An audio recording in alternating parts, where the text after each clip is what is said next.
Cada ano que passa traz consigo um novo tempo. Como um vento, o tempo leva e traz vida, e com ela se alternam diferentes momentos. É por isso que precisamos de pausas, para dar espaço ao silêncio e nele consolidar o que aprendemos e podemos escutar dos mais sábios e benevolentes. O Espiritismo é caminho da palavra, do silêncio, do sentimento e da imagem. É ação. Como um canal de prática de amor e difusão de conhecimento, a FEB TV existe para transmitir os postulados do Espiritismo e oferecer roteiros que permitam avançar nesta trilha que é a vida. Agradecemos muito a vocês por fazerem parte da corrente. Graças às doações, podemos realizar nossa missão de estar perto e propagar a doutrina espírita. Vamos seguir juntos plantando e colhendo a paz. Seja você também um investidor do bem. Colabore com a FEB TV. Juntos podemos mais. febtv.com.br.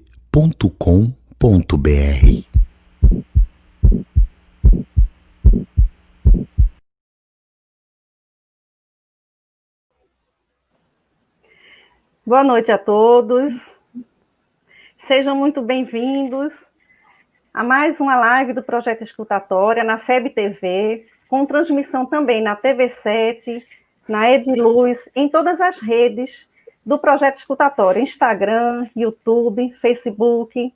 Também contamos com o apoio das Federações Espíritas Pernambucana e Paraibana, os Estados Irmãos. O tema de hoje é a escuta na família. Eu sou Cris Mascarenhas e estou em companhia de Deise Ducini, que é a nossa intérprete de Libras. Nós queremos dar as boas-vindas a ela também. Muito obrigada por estar mais uma vez aqui com a gente. E aos que estão nos assistindo pela primeira vez, o projeto Escutatória, ele tem como objetivo auxiliar a prevenção ao suicídio por meio da escuta afetiva, amorosa. Então, até a pandemia de Covid-19, nós íamos para as ruas com nossas cadeiras, as vias públicas, conversar com as pessoas. Com esse impedimento, temporariamente, nós começamos a expandir também para o online.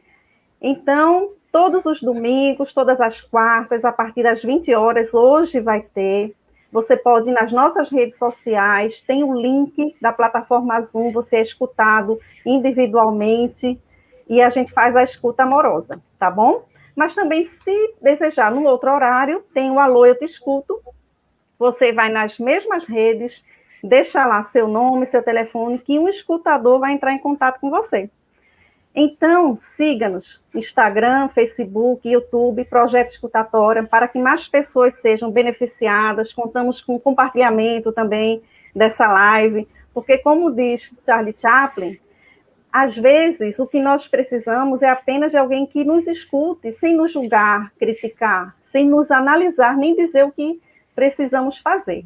Apenas precisa que seja escutado.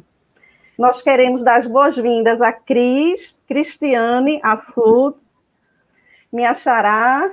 Seja bem-vinda, boa noite. Boa noite, Cris, querida. Bom estar aqui novamente conversando com você. Boa noite, Deise, né, que está também colaborando conosco. E a todos que estão, né, nos assistindo. Estou muito feliz de estar aqui com vocês. Nós também. A Cristiane Assu, gente, já é uma parceira do Projeto Escutatória, né? Porque o escutador também precisa ser cuidado, e ela tem cuidado da gente. Cristiane Assu, ela é coordenadora da área da família da FEP, Federação Espírita Pernambucana, psicóloga e terapeuta de casais e de família. Então, nós vamos aprofundar o assunto, vamos sugar o máximo dela hoje. Cristiane, eu gostaria de pedir a você para fazer nossa prece inicial. E também, licença a todos vocês que estão em casa, creio que vão entender, nós quebrarmos o protocolo e orarmos pelo nosso educador de almas, nosso irmão Divaldo Franco, que está em recuperação de uma cirurgia muito delicada, né? Que toda a gratidão que nós temos pelo que ele vem doando possa chegar até ele em forma de saúde, não é, Cristiane? Com certeza, né? Gratidão imensa. Uhum. Senhor Jesus, Querido amigo de todas as horas, aqui estamos, Mestre, aprendizes do teu Evangelho, buscando, através do conhecimento, o consolo necessário para as nossas almas, o melhor entendimento da nossa vida, das nossas relações. Aqui estamos, Senhor, com a mente e o coração abertos, para que esse breve aprendizado nessa conversa possamos, Senhor, levar para o nosso dia a dia, fazendo com que nossos passos sejam mais fortalecidos, firmes e tranquilos. Rogamos, Senhor, também, neste momento, para todos os enfermos, dos dois lados da vida, mas também, Senhor, rogamos também para o nosso querido Divaldo. Com a gratidão imensa de todos nós e da espiritualidade amiga, que as tuas luzes recaiam sobre ele, para que ele possa cada vez mais elevar-se, melhorar no dia a dia. Obrigada, Senhor, pela oportunidade de trabalho, pela oportunidade diária, Senhor, da vida. Assim seja. Assim seja. Muito obrigada, Cristiane. Bom, para começarmos, eu trouxe uma pergunta do Livro dos Espíritos para contextualizar o tema de hoje. É a 775, e ela fala o seguinte, Kardec pergunta o seguinte aos amigos espirituais: qual seria para a sociedade o resultado do relaxamento dos laços familiares? E aí os espíritos amigos respondem: uma recrudescência do egoísmo. É a resposta deles. Então, eu passo para você, Cristiane, para fazer suas observações sobre essa questão do Livro dos Espíritos. Assim, é uma pergunta, né, breve, uma pergunta breve para uma resposta mais breve ainda, mas tão profunda, né? Veja que interessante. O que é recrudescência, né? Recrudescência é a intensificação, né? Um aumento do egoísmo. E a gente fica perguntando aqui, o que é a sociedade, né? A sociedade são várias pessoas interagindo dentro de uma cultura, com algumas regras, e nessas interrelações há um aprendizado aí. Há uma troca que vai passando de geração em geração. Até porque, né, as pessoas vão nascendo e a criança, quando nasce, ela não tem condição nenhuma, né, de sobreviver se não tiver alguém ao lado que cuide, né? E normalmente os cuidadores são aqueles, né, os pais são os primeiros cuidadores, ou alguma pessoa que ficou, né, com aquela criança, com aquela missão, né, que o Livro dos Espíritos também chama a atenção. Então, quando se diz assim, relaxamento dos laços de família, imaginemos um laço, não é? Um laço bonito, bem feito, bem atado, que há realmente ali um sentimento, né, de acolhimento, de interação e de aproximação, e de repente aquilo fosse relaxando, fosse soltando, e não houvesse mais uma ligação que desse a seus componentes uma segurança e proteção. E principalmente para aquela criança que chega e precisa disso, tem essa necessidade premente de segurança e proteção. Por quê? Se relaxar esse laço, qual a direção que esses que estão chegando vão ter? Qual o acolhimento que vai ter, sob o ponto de vista físico, biológico, para sobreexistir, como também emocional e espiritual? Né? E aí as pessoas, cada um iam cuidar de si. O que é o egoísmo? Não é? É o amor, entre aspas, exagerado em relação a si mesmo, em detrimento ao outro. Como é que ficariam os seres, né, chegando aqui, né, uma nova encarnação, e sem ter alguém que cuidasse desse laço, dessa ligação, de quem chama também um apego bom, saudável. Verdade. Né?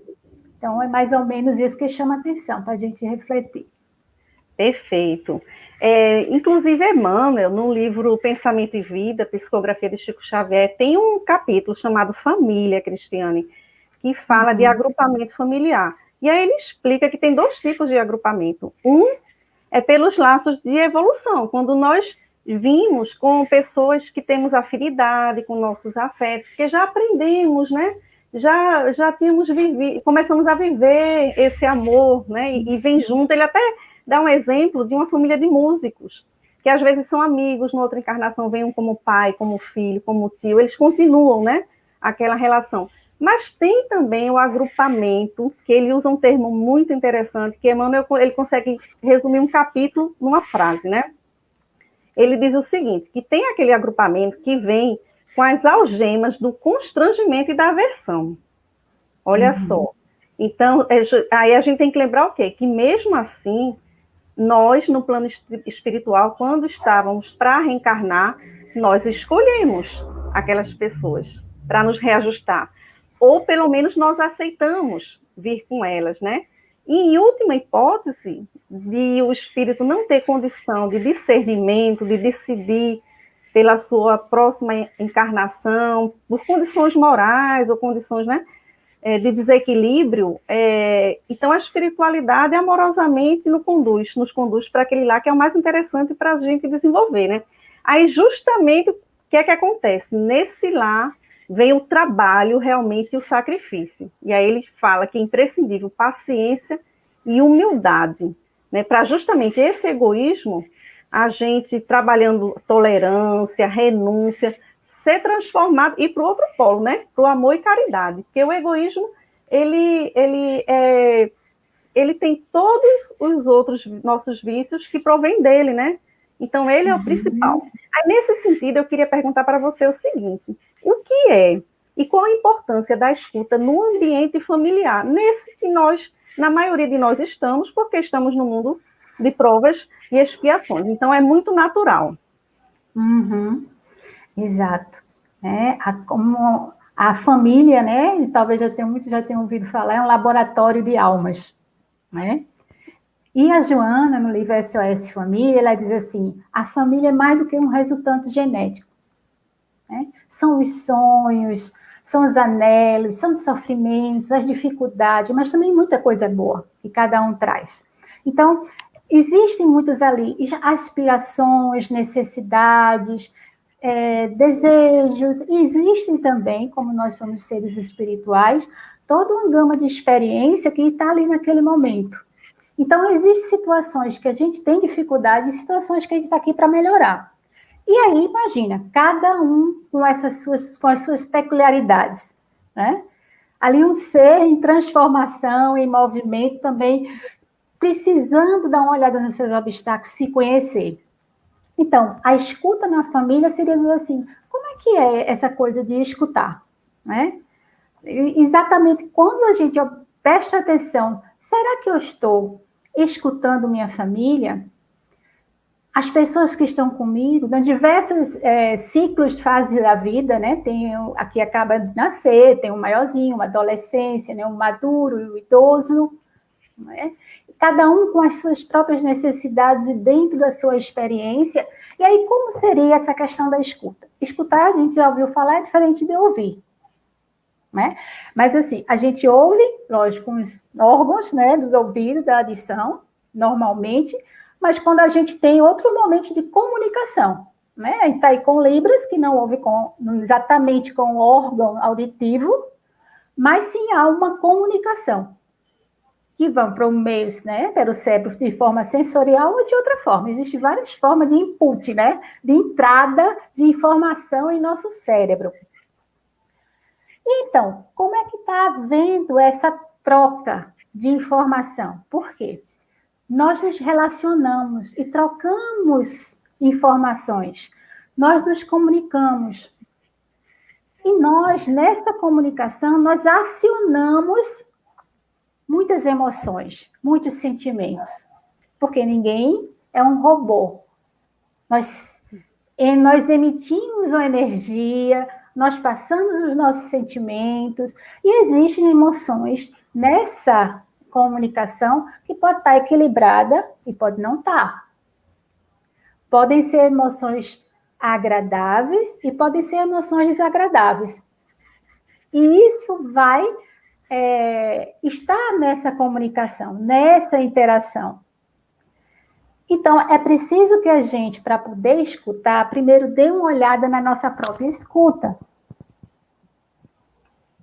A gente precisa se conhecer, a gente precisa se descobrir para poder, quando vier uma sensação desagradável, que às vezes chega a ser visceral, a gente possa dar uma parada e refletir, fazer uma processada naquela emoção que a gente está sentindo ao escutar o outro. Porque aí a gente vai ver que se a gente não fizer isso, gera muito conflito. E a escuta sai dos órgãos sensoriais, seja a visão, seja a comunicação de uma forma geral, para um órgão importantíssimo na escuta da família, que a gente às vezes não presta atenção. O coração. Né? Como isso, né? Sim, o coração escuta. Quando você realmente escuta com sentimento, você vai ativar o coração. Principalmente na família. Principalmente consigo mesmo. Se escutar e dizer assim, quando eu estou fazendo isso, deixando de fazer, escutando dessa forma, e às vezes me ativando de uma forma muito desagradável, por que isso está acontecendo comigo? Para poder, né, mas de uma forma mais amadurecida, perceber o que está incomodando e dizer, eu preciso também me cuidar. Eu preciso também me escutar. Nem sem se culpar, né? Que a gente já fala, sem se culpar, porque a culpa paralisa, mas se responsabilizando, né? Para poder escutar o outro, né? Uhum. É um exercício, né? É um hábito. Então, se a gente se escuta, a gente sabe como escutar o outro também, sabe o que o outro também está passando, suas angústias, suas inquietações. Uhum. E aí a gente tem que olhar como é que está essa comunicação, como é que está esse diálogo, ou monólogo. Porque quando a gente está falando com o outro, a gente está entrando na interação e vai tendo atitudes contaminadas por emoções, vamos dizer assim. Por isso que uma frase ouvida por um, escutada por um, tem às vezes uma intensidade que o outro que não tem aquela mesma emoção, ou não teve uma experiência ligada ao que já ouviu, ou que está ouvindo, né, ativa, e o outro faz, eu não entendo por que você está se sentindo dessa forma. Por quê? Porque essa comunicação está afetada, a pessoa está ouvindo com o que ela está sentindo e pensando sobre aquilo que ouviu. Às vezes, de forma até inconsciente. E a gente também pensa muito pelo outro também, né? Sim. A gente deduz, né? Exato. Então, a comunicação, ela você vai dialogar, você vai perguntar e vai também responder de forma clara. Se não entendeu, perguntar, é isso que você quer dizer? Quantas vezes a gente responde de uma forma abrupta, cheia de emoção, desagradável, e a pessoa não entende porque não era isso que eu queria dizer. Então, a gente tem que estar na nossa comunicação com o outro, percebendo exatamente, observando, vendo qual é o sentimento, o que é necessário para que se possa ser compreendido, se fazer compreender e compreender o outro. E aí, a gente precisa trabalhar dando uma importância muito grande com a atitude de comunicação pacificadora. Tá? Porque uma comunicação em que você realmente escuta com o coração o outro, a gente vai agir como? Vai promover a paz, o entendimento, a compreensão, mas é uma compreensão, vamos dizer assim, compassiva também, compassiva. Ou seja, a gente vai dizer, puxa, isso deve estar doendo na pessoa. Pode ser que em mim não, mas eu reconheço que você está sentindo dessa forma, ou está se sentindo. Porque quantas vezes a gente não tem uma comunicação com um adolescente, às vezes o adolescente irritado, né? Briga, né? E aí a mãe vai também, reclama, e fica uma acusação recíproca, e aí isso vai um conflito piorando, porque não está havendo uma escuta com qualidade. Né? Verdade. E você falou em adolescente, e eu quero trazer Jesus aqui para a conversa, porque ele é o maior escutador, né, que existe, escutador de almas. Na ocasião do Bar Mitzvah de Jesus, né, que é aquele ritual hebreu que o judeu fazia, né, quando passa de criança para adulto, que é mais ou menos ali entre 12 e 13 anos, né? Quando eles estavam voltando de Jerusalém, eles haviam ido para a Páscoa, né?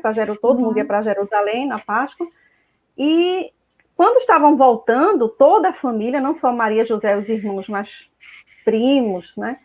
E quando chega na porta de Damasco, eles observam que Jesus não está na caravana e ficam surpreendidos, porque ele, de um caráter meigo, muito responsável, cuidava dos irmãos menores, né? Sempre ali junto, obediente, despacharam os filhos com os parentes e voltaram para Jerusalém apreensivos. Ele ficou 3 dias desaparecido. E alguém disse, olha, eu vi um menino com essas características lá na escola do templo. Eles foram para lá, chegaram, é aquela cena que se surpreende, vendo Jesus arrodeado de doutores da lei, de sacerdotes, dos rabis, falando, né, dos ideais, das coisas divinas, de ciência. Então, aquilo ali foi um choque. Mas aí, Maria, como uma mãe preocupada, né, zelosa com o futuro do filho, quando chega, procura um parente para interceder por Jesus no templo, para que ele tivesse uma carreira, né, como rabi. E ele, quando fica sabendo disso, ele imediatamente procura ela e faz a seguinte pergunta: mãe, que queres tu de mim?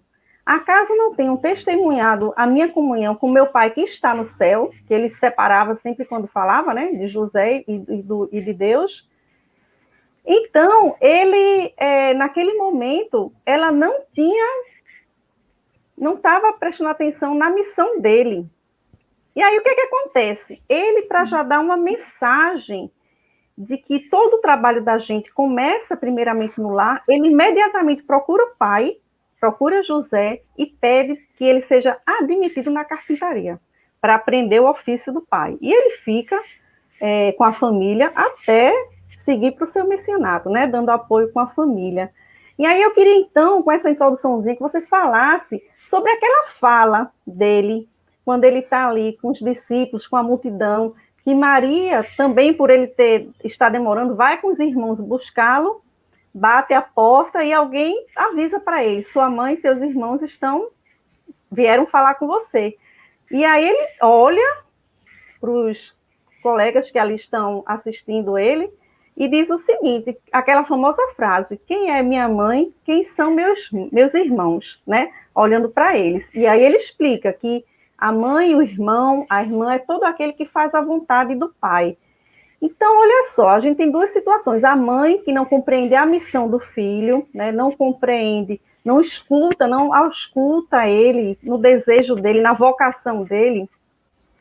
E também a escuta do diferente, daquela pessoa que é diferente na casa. Jesus era um estranho na casa dele, né? Ele não era compreendido, nós sabemos. Aí você poderia falar um pouquinho isso, esse drama familiar que a gente vive, nós vivemos, né? Veja bem, com certeza todo o planejamento reencarnatório de Jesus, né? Foi todo preparado para ele nascer, daquela mãe, daquele pai, ter aqueles irmãos, né? A família de Jesus.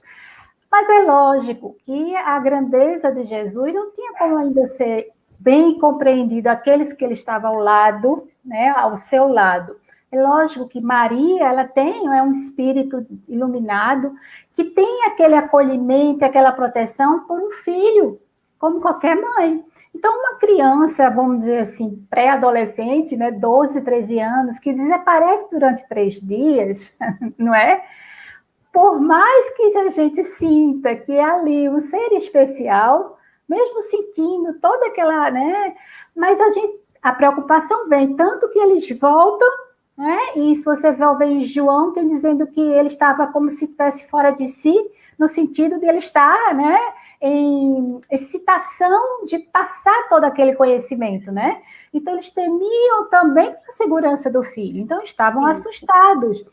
E Jesus, né, Miramês fala desse momento também, no livro Maria, em que diz assim, mãe, eu sou filho, né, do pai, nesse sentido, estou em missão, não se preocupe comigo, mãe. né? Mas eu e teu irmão estamos aqui, né? E ele diz naquele sentido, que é meu pai, que é minha mãe, ou seja, aqui está a humanidade, aqui está minha família universal. Então, como a tia e meus irmãos, eu também considero do mesmo jeito, porque é outro patamar de evolução, né? Então, assim, e ele com a compreensão imensa, ele estava esse olhar de acolhimento sem julgar, né? Então, ele compreendia os irmãos que não tinham mesmo, não seguiam como, né? Nem todos, como ele, outros, os apóstolos não eram, né? Então, tinha os outros irmãos dele que seguiram de alguma forma depois, alguns, né? O Tiago, o irmão dele, mas assim, ele estava num seio da família com pessoas comuns, vamos dizer assim, com suas dificuldades, e como nós também temos. Né? Então, a humildade, o nosso papel na família, cada um tem uma função. A função materna, a função paterna, a filial, a fraterna. Então, todo mundo ali com diversas idades e funções para se dar apoio, para se compreender, para acolher. E para isso é preciso ter disponibilidade para dialogar, abertura para enxergar a verdade ou buscar isso aí, coragem, né, cotidiano de mudar. Aí vem a nossa reforma íntima, mas para isso precisa ter um autoconhecimento para saber onde melhorar. E tudo isso num colóquio diário, no dia a dia, numa interação cheia de sentimentos, cheia de emoção. Então, a gente precisa estar dando uma olhada para o que está mexendo com a gente, para quando a gente for se dirigir ao outro ou ouvir o outro, realmente dê uma parada, né? E a gente lembra até Rubem Alves no escutatório dele, dê uma parada, uma silenciada, pare com os julgamentos e olhe para a pessoa como Jesus olhava para a gente. Né? Assim ele fez com Maria Magdala, né? No Humberto de Campos, no livro Boa Nova, no capítulo 20, quando Maria Magdala procura Jesus, e super, né, triste, acabrunhada, envergonhada, se sentindo culpada, vê, uma filha do coração, vamos dizer assim, né? Minha irmã de Jesus, mas uma filha, porque ele está na posição de mestre, né? Hierarquicamente superior a ela, né? Do ponto de vista espiritual. Então, o que ele faz? Ele passa um sermão nela, ele briga com ela, ele a culpa mais ainda, né? Não. Só o olhar dele envolvia ele, acolhia e, vamos dizer assim, dava aquela varredura na alma dela e sentia a necessidade de amar e ser amada, que estava naquele momento em desequilíbrio, né, distorcido. E ele diz, não, filha, venha, e começa a orientar ela. Ela diz, será que Deus vai me perdoar? Veja, né? Então, ele não julga. Então, pai e mãe, que são os exemplos primeiros de como o mundo é, vai passar para o seu filho seus valores, vai passar suas crenças, vai dizer para ele, olha, você consegue, ou olha, você não consegue. Que valores são esses? Então, a gente tem que prestar atenção, não é que vá diante de um equívoco, de um erro do filho, dizer, tudo bem, passar a mão na cabeça, não é isso, não é? Sim, o erro deve ser chamado a atenção, mas deixando bem claro que o que não aprova é o erro, mas que a pessoa é muito amada. Isso. E por isso está ouvindo com o coração, mas que também é preciso ser firme no momento certo, sem ser cruel. Aí é que a gente precisa prestar atenção, porque se a gente deixar a emoção tomar a gente, da raiva, em cima muitas vezes de um aprendizado lá atrás com os nossos familiares, de que seria dessa forma a melhor forma de agir, e a gente sabe no fundo da alma que não é, né? Certas atitudes que chegam a ser cruéis, a gente dá uma parada e dizer, olha, peraí que eu vou pensar sobre isso. Aí faz o diálogo interno da autoescuta para entender os seus sentimentos, as suas emoções, para regular e entrar em sintonia com o alto. Nós temos esse recurso. Solicitar ajuda. Porque às vezes pode ser que o aquele familiar seja realmente uma pessoa que está passando por uma dificuldade muito grande de escutar, de falar, de ouvir, mas a gente não deve abandoná-lo. Deve respeitar também, mas não abandonar. A gente sabe que Jesus, ele cuidava da doença, né? Resolvia a doença, mas ele não culpava a pessoa que estava doente, né? Ele tratava, então ele não transferia para a pessoa nenhum tipo de preconceito, de julgamento por conta disso. Ele queria tratar o problema, a causa, e não a pessoa no sentido de responsabilizar a pessoa que já está com aquela questão, né? Como um familiar, uma pessoa que parece às vezes um peixe fora d'água na família, aquele que é totalmente diferente, né? Como Jesus era. E aí, qual é a questão daquela pessoa? O que é que ela quer? Né? Porque se ficar só no julgamento, você está cada vez mais afundando aquela pessoa naquela questão, vai se distanciar cada vez mais, né? E aí se tem esse clima dentro de casa, é o que vai reverberar para fora, é o que vai refletir quando essa pessoa estiver no seu trabalho, com seus amigos, com sua nova família, né? Eu estava lembrando aqui, porque assim, José foi um personagem muito discreto, né, no Novo Testamento também, e eu lembro o seguinte, uma passagem muito bonita, que é quando Maria fala da gravidez, ele fica tão perplexo, né, que aquilo ali realmente era uma coisa impressionante, mas ele faz uma coisa que nós não temos costume, ele fica em silêncio. Ele diz que está perplexo, mas ele não faz nenhum julgamento na hora, ele não se precipita, porque ele fica pensando que aquele filho é de uma outra pessoa, não é dele, mas, por outro lado, se entregasse Maria, olha o drama, ela ia ser condenada à morte por lapidação, né? Ela não poderia não, ela ia ser. Então, ele suspende o julgamento e pede um dia para pensar. Ou seja, ele se recolhe para poder refletir, né? Aí eu te pergunto, né? Como é que a gente escuta o silêncio do outro? Né? Que às vezes as pessoas estão tão próximas da gente, como dentro da família que a gente está falando, que a gente não presta mais atenção, né? Não presta mais atenção. E aí, às vezes, a pessoa está numa tristeza, que pode ficar profunda, que pode virar uma depressão, que pode se tornar uma ideação suicida, e os parentes dentro de casa não veem. Não enxerga. Né? Como é que a gente identifica? Como é que a gente vê esses sinais, percebe esses sinais? Porque os sinais são dados, né, através do comportamento. O que aconteceu muito agora nessa situação que nós estamos vivenciando hoje foi um encontro maior com as pessoas de casa. Né? Assim, pela força das circunstâncias, a gente terminou se voltando fisicamente para dentro de casa, mais do que antes. Né? Algumas pessoas continuam por causa do tipo de trabalho, de atividade. Mas veja bem, quando a gente realmente... O que é uma família? São pessoas, né, que estão ali vivendo juntas e que se pressupõe que vão ter várias interações. E cada um com as suas emoções e sentimentos, necessidades, tudo isso. O que acontece? Muitas vezes a pessoa se retira da família e o nosso Wi-Fi com ela não está acontecendo. Você verifica que, às vezes, na comunicação da internet tem um delay, ou seja, aquela parada, né? A pessoa fica vindo a voz, a pessoa fica parada e depois é que vem a imagem, ou então é cortada, entrecortada. A gente não consegue, às vezes, acessar a internet, a rede, né? Porque a gente não está acessando a rede do outro.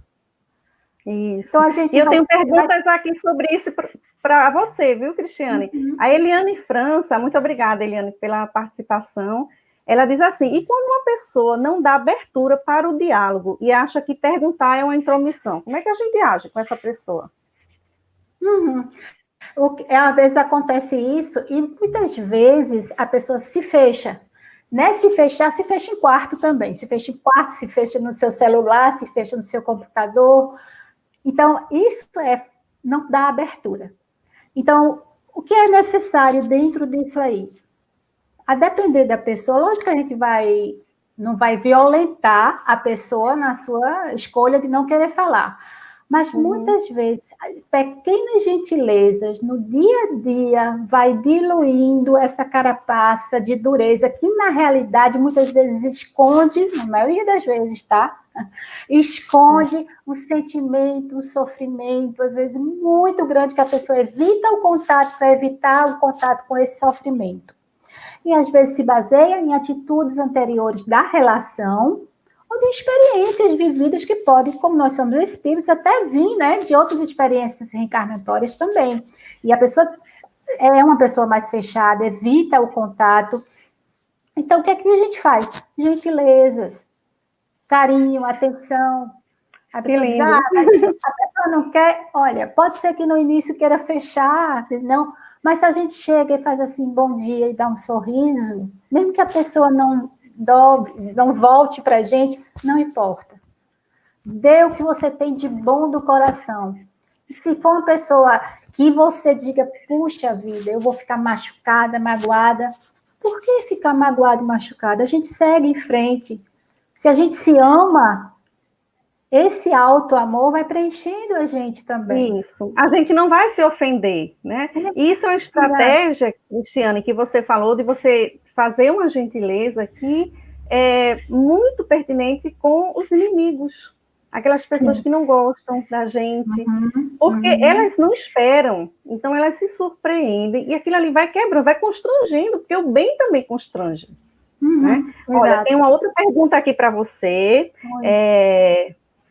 Eu acho que é o nome de uma empresa, que deve ser de chá. Aí diz o seguinte: autismo e espiritualidade. A pergunta: numa família em que um dos filhos tem autismo e que exige tanto dos pais, nós sabemos, né? Como não deixar invisível os demais membros da família, especialmente os filhos? É um desafio muito grande, porque requer uma atenção. Sim. Como é que pode ajudar, Cris? Como é que você pode ajudar essa pessoa? Obrigada pela pergunta. Às vezes não só o autismo em si, mas qualquer membro da família que esteja precisando de uma atenção maior, e às vezes é temporário, e às vezes é permanente. A gente se preocupa, a gente está vendo uma pessoa que a gente ama, que a gente está ali junto, e que está ou com questões físicas, ou com questões emocionais mesmo, algum transtorno, alguma dificuldade, e requer mais atenção da gente. Às vezes, a gente tem que fazer essa estratégia de também se cuidar, tá? Também dar atenção a si, porque muitas vezes o cuidador não presta atenção a si e às suas próprias necessidades de relaxar, se refazer, ter um lazer. A cabeça precisa realmente ter esses momentos, então, não pode dar à pessoa de uma forma geral. E a gente sabe que isso muitas vezes gera muito trauma em criança, né? Trauma em criança. De um pai e a mãe fica com esse cuidado, e a criança pequenininha precisando, então tem que estar atento àquela criança, porque ela também precisa se sentir protegida emocionalmente, para não se sentir rejeitada, abandonada. Isso cria desesperança.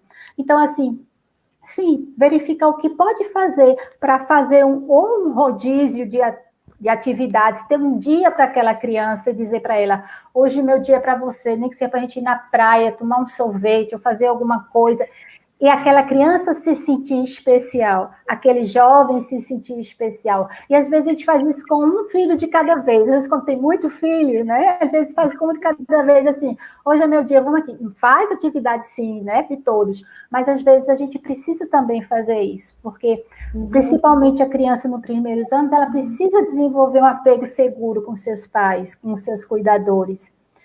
Então, ver o que se pode fazer para chegar para todos e conversar, colaborar, porque às vezes a irritação vem e a gente não faz isso, porque a gente está muito preocupada, e isso cria uma dependência também, a gente tem que ver isso. Com essa situação, e a gente não consegue sair. Então, a gente tem que, às vezes, até buscar ajuda, às vezes a gente não consegue sozinho, por isso, né, existem as terapias, né, terapia individual, da família, para poder ver que estratégias, porque cada família tem, né, a sua peculiaridade, tem o seu jeito, né, então precisa isso, olhar, sim, para que todos sejam alimentados, nutridos, com atenção, com carinho. E tudo que é combinado, né, Cristiane? Se está combinado, se está prometendo e está cumprindo para a criança, mesmo que seja pouco do seu ponto de vista, mas é aquilo que foi combinado, né? Ela está sendo atendida na expectativa. Porque o ruim é quando não atende a expectativa, né? Há promessas que não são cumpridas, né? Quando a gente começa a trazer, assim, a questão da família, né? Lá fora, é o reflexo, né? Da família, a casa, é o primeiro núcleo, né? Da sociedade que a gente está inserindo.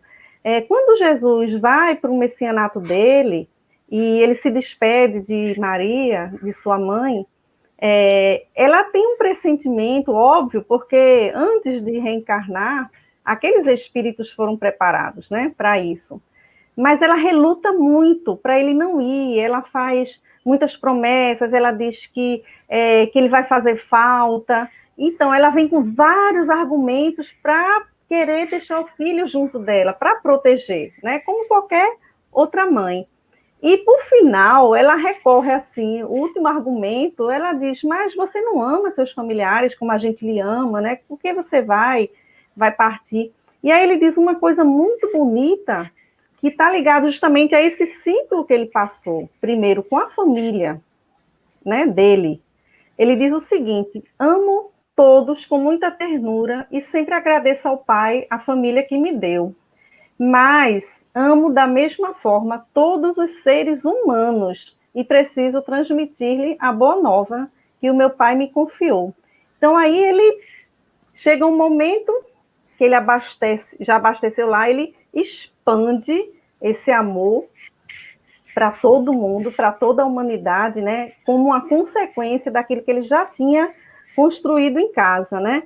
E aí, se a gente trouxer isso para o dia a dia, qual o limite de uma mãe cuidadosa, de uma mãe preocupada com o futuro do filho, de uma mãe que ama, mas que quer reter o filho, né, por uma questão de segurança dela, do filho, quer proteger, um zelo exagerado, né? Como é que pode ser esse limite e o que dizer para essa mãe? Como é que ela pode resolver isso? Vê bem. Através da escuta, né? Sim, através da escuta, da interação. O que a gente diz, né? Normalmente, como você disse, nasce ali, a família tá dando àquela criança, né, todo o exemplo do que acha que é certo, do que deve ser, normalmente, né? Dentro dos seus valores, tudo assim. Existem as questões de abandono, tudo isso, que é outra coisa que a gente está vendo. O que a gente está vendo é a superproteção e não querer se desligar no bom sentido, né? Desapegar nesse sentido. Então, assim, o que acontece é que quando o apego ele é trabalhado de forma segura, que é para proteger, acolher aquela criança, para dar condições a ela que ela cresça também emocionalmente. Não ficar com um adulto de 20, 30 anos com necessidades emocionais de uma criança de 5, 10, 12, às vezes uma adolescente, porque o adolescente está adolescendo até 30 anos, por causa da dependência emocional que muitas vezes tem. Então, é preciso também dar autonomia. Tá? É importante a autonomia para aquele serzinho crescer. Para crescer sabendo fazer as coisas, se cuidando, interagindo com outras pessoas, e isso é dado desde os primeiros anos de vida, de acordo com a idade. A autonomia para que ele possa ser ele mesmo, a autoconfiança, autorrespeito, autovalorização. Então, os pais têm uma missão imensa dentro dessa situação. Mas se eles não souberem fazer consigo mesmo, como é que vai passar para o filho? Então, a gente precisa se cuidar. Por isso, amar o outro como a si mesmo. Porque se os pais não têm essa dificuldade, não deixa filho sair. Então, fica um apego inseguro, dando, inclusive, às vezes, de tal forma que leva a transtornos de personalidade àquele serzinho. Então, é muito sério. É isso que eu ia te perguntar agora. E os filhos nessa condição, tendo essa cobrança exagerada, né, essa expectativa exagerada dos pais em relação a ele, Como é que ele pode se libertar disso? Como é que ele pode resolver isso de uma maneira pacífica? É também colocando limites de acordo com a sua idade. É lógico que uma criança de 10 anos, ela não tem um amadurecimento, né, cognitivo também, né, do cérebro, nem emocional. Mas a questão é que se está gerando sofrimento, né, uma das que deve dar o termostato é sofrimento. Se está sofrendo a mãe, porque é que está... Criança, é lógico, ela vai crescer e pode ter algumas dificuldades de relação, inclusive românticas, né, com o seu parceiro, ou sua parceira. Então, isso, se está gerando dor, é um alarme para a gente ver o que é que precisa mudar para parar de sentir essa dor forte, como qualquer dor física. Então, busca ajuda. Não é? Se a mãe não está conseguindo fazer isso, busca ajuda. Se aquele jovenzinho, à medida que vai crescendo, vai tendo uma certa autonomia em relação às suas escolhas, buscar ajuda. Se abrir com as pessoas, buscar uma rede de apoio, muitas vezes, dialogar, escutar, colocar e acolher. Dizendo que eu não estou seguindo o que você diz, não quer dizer que eu não te ame. Eu achar diferente a tua opinião, não ter a mesma opinião que você, é um direito que você tem ter a sua opinião diferente da minha, e nem por isso não quer dizer que eu não te amo. Então, isso é uma experiência riquíssima, principalmente das mães ou pais, ou pessoas que têm um apego inseguro muito grande, e leva isso para o seu relacionamento de casal. Verdade. Muito, isso acontece demais, criando expectativas para quê? As suas necessidades de quando criança, emocionais que não foram atendidas, o parceiro... Transfere. E aí, são duas pessoas com essa mesma situação, imagina o que acontece.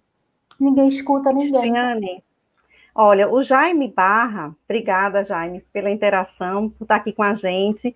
Um filho rebelde de maior, como reeducar? Ele colocou até como reeducar. Já está grande. Aí você acha, está perdido, não tem mais jeito. Já está com mais de 20 anos de idade, já está de maior. Tem jeito, Cristiane? Tem solução? O que é que os espíritos dizem, né? Vamos ser Sim. espíritos de luz, mais cedo ou mais tarde, sofrendo mais ou menos, né? Cada um vai ter que responder pelas suas atitudes. Então, vê, se é uma criança, se é um jovenzinho, que até juridicamente falando, a gente tem uma responsabilidade maior, requer a gente estar mais perto ali, realmente, né? Mas aí é que está.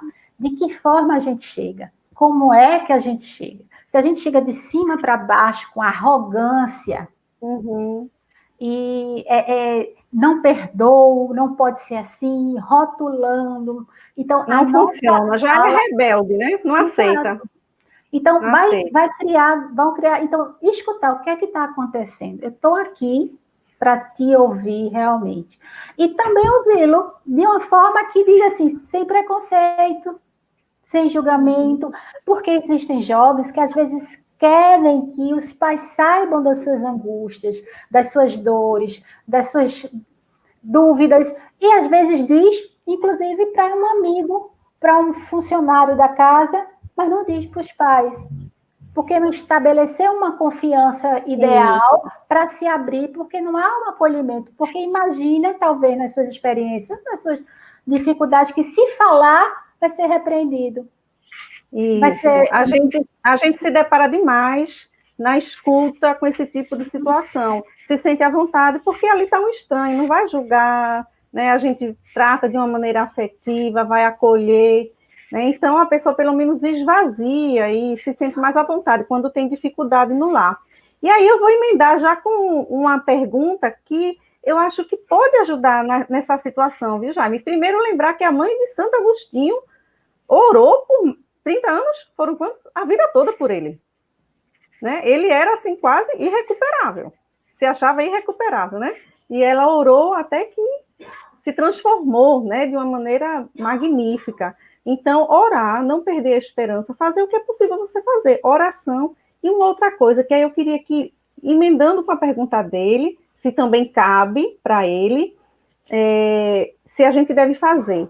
O evangelho no lar é um momento, a gente sabe que equilibra, né, as pessoas na casa, mas é um momento, o evangelho no lar, de se conversar, de tentar quebrar alguma aresta, de escutar, tentar escutar, aproveitando aquele clima harmonioso. De repente, a gente sabe que o evangelho no lar, os espíritos são organizados, tem tempo de começar, tempo de acabar, não pode ficar batendo papo, né? Mas é possível, e aí eu queria que você respondesse assim, brevemente, que a gente já está a 8 minutos do final. Certo, bem. O Evangelho no Lar é um momento em que a família ora e eleva os pensamentos em vibrações até para a higienização do ambiente, e, lógico, higienização interna também. Mas é muito delicada essa questão de colocar ali as situações do dia a dia, porque pode começar a haver conflitos. Então, realmente não é recomendado que isso ocorra aí. O que acontece muitas vezes é estabelecer um hábito de uma vez por semana de alguma coisa, fazer uma pequena reunião. Isso pode, sim, isso faz seu ponto de vista de várias áreas da família. Saúde, bem-estar, educação financeira. Se pode conversar para que haja uma interação sobre diversos pontos do dia a dia, mas o evangelho não é um momento de colocar ali, olha, você andou fazendo isso, veja o que é que está dizendo o evangelho. Então, pode haver uma situação que até piore, né? Então, a gente até desarmonizar a reunião, né? O que seria um benefício termina desarmonizando, é verdade.